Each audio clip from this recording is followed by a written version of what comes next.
So, ito na. This is Julie again, OFW dito sa bansang Malaysia. At ako po ay nagmamarinate ng bangus. So, ito lang kinailangan ko.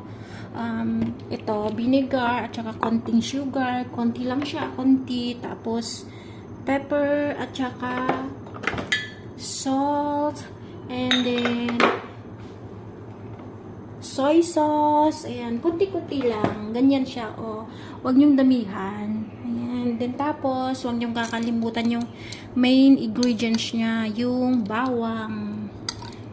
Kailangan damihan niyo ng bawang para mabango. Gaya nito. Ayan. Ganito. Oh. At kailangan, once na ganyan niyo siya, kailangan tusok-tusukin niyo para yung sarap mapunta sa loob. Ganun ang gawin nyo. Tusok-tusukin nyo lang siya. Ayan, ganun. Then, tapos, pagkatapos nyan, pag i-marinate nyo siya, dapat padapa. Ayan, padapa siya. Tapos, lahat ng bawang malagay doon sa may tiyan.